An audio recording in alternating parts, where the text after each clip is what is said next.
like soul food. Parked up outside in the old school. The new me back with the OU.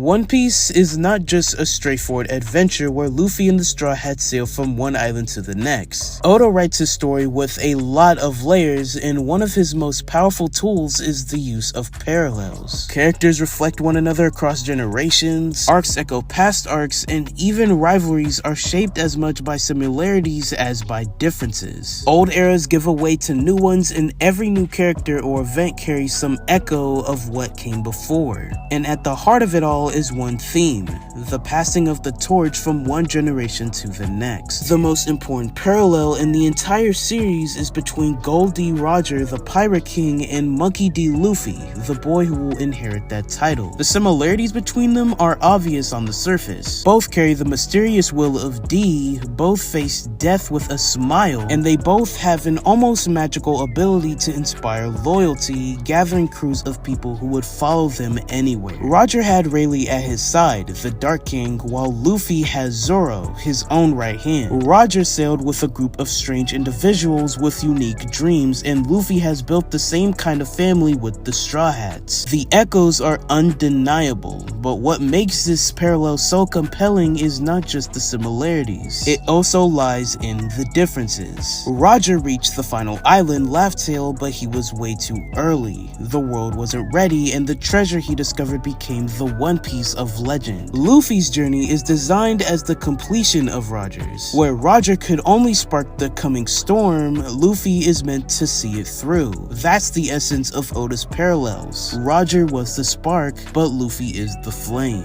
Zoro's parallels are layered and complex. He reflects multiple figures from the past, and each comparison highlights a different side of his role in the story. The first is Kazuki Oden. Both Zoro and Oden carry swords that change their fates. Oden wielded Enma, the sword that scarred Kaido, and Zoro inherited that same blade. Oden's dream was to carve open a path for his people to lead Wano into the future, and Zoro in his own way is doing the same for Luffy, cutting down the obstacles that stand between his captain and the Pirate King's throne. The second is Silver's Rayleigh, the right hand of the Pirate King. Rayleigh was the steady presence who kept Roger grounded and stood against the strongest fighters of his era, and Zoro mirrors this role perfectly. He isn't just the muscle for the crew, he's the calm, unwavering force that allows Luffy to shine. But perhaps the greatest parallel of all of them is Ryuma. I swear I always feel like I'm getting the names wrong. I don't know why. If I am, just please let me know in the comments. Anyway, for anyone who doesn't know, Ryuma is the legendary sword god of Wano.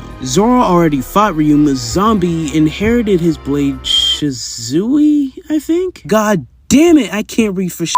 And in Wano, he stepped into Ryuma's legacy by once again becoming the warrior who defends the country. Through Oden, Rayleigh, and Ryuma, Zoro is being set up not just as another right-hand man, but as a legend in his own right. But if Zoro's parallels highlight the path of the warrior, Sanji's parallels highlight the heart of his character, his humanity. Sanji is built as the opposite of his father, Vinsmoke Judge. Judge tried to strip away humanity to create soldiers of science, beings without empathy or weakness. And Sanji is everything Judge despised: compassionate, emotional, and unwilling to compromise his values, even if it means putting himself at risk. This theme reached its peak in Wano when Sanji used the raid suit. His germal modifications awakened, and he began to fear that he was losing himself, becoming one of the cold, unfeeling creations Judge always wanted. But in the end, Sanji rejected that idea and embraced his true self. He became stronger, not by discarding his humanity, but by accepting his humanity. And that is the core of the Sanji versus Judge parallel. Sanji is not just different from his father, he is the proof that Judge's ideals were wrong. In a story full of superhuman powers, Sanji shows that kindness and empathy are their own kind of strength. But perhaps the most chilling chilling parallel in One Piece is the one between Monkey D. Luffy and Marshall D. Teach, better known as Blackbeard. The both of them are members of the mysterious D Clan. They both laugh in the face of danger, and they both recruit crews made of outcasts and unusual individuals. On the surface, they are very similar, but their philosophies could not be more different. Luffy fights for freedom, not just his own, but for everyone he meets. He wants to be the Pirate King, not just to rule over others, but to have the freedom to live without limits. Blackbeard, on the other hand, is selfish to the core. He fights only for his own freedom, regardless of how much suffering he causes others. And that is what makes their eventual clash inevitable. They aren't just rivals for the title of Pirate King, they are opposite interpretations of what the will of D means. Luffy is the dawn, the symbol of freedom and joy, and Blackbeard is the abyss, the embodiment of greed and chaos. And when they finally meet again, it won't just be two pirates fighting, it will be two philosophies of freedom colliding. However, the bond between the three brothers, Ace, Sabo, and Luffy is another example of Oda's use of parallels, this time to represent three different paths forward. Ace represents the tragedy of the old era. He carried Roger's bloodline, but he died before he could find true freedom. His entire story reflects the sacrifices and failures of the generation before Luffy. Sabo represents the revolutionary path. As the adopted son of Dragon, he stands for the fight against the world government. Sabo's path is about justice and change from outside the system of piracy, but Luffy represents the pirate path, reckless, free, and guided by inherited will. He will be the one who will fulfill what Roger could not and carry the world into its dawn. And together, the brothers symbolize the three possible futures of the One Piece world: sacrifice, revolution, and freedom. Oda doesn't only parallel characters, he parallels entire arcs. One of the clearest examples is the connection between Arlong Park and Fishman Island. In Arlong Park, Luffy fights to free Nami from the tyranny of Arlong. It is a deeply personal conflict, one that proves to Nami and to the audience that humans and fishmen can stand together. Fishman Island, however, takes that exact same theme and expands it to a global scale. Hody Jones is essentially a darker echo of Arlong, representing the cycle of hatred between human and fishmen. And just as Luffy freed Nami in the East Blue, he declared all of Fishman Island under his protection in the New World. The personal struggle of one crewmate became a reflection of the world's struggles as a whole. But the war at Marineford and the battle at Onigashima are perhaps the largest scale parallel in the entire story. Marineford was the war that ended the old era. It was the war where Whitebeard, the last great remnant of Roger's time, fell. It was a story of tragedy and loss, where Ace died and the world saw just how unshakable the world government was. Onigashima, on the other hand, is the new era's war. It was the same battle where Kaido, one of the last unchallenged monsters of the old generation, was finally defeated. And it was the war where Luffy rose as a Yonko, stepping into the role of a leader of the next era. The parallels are beyond clear.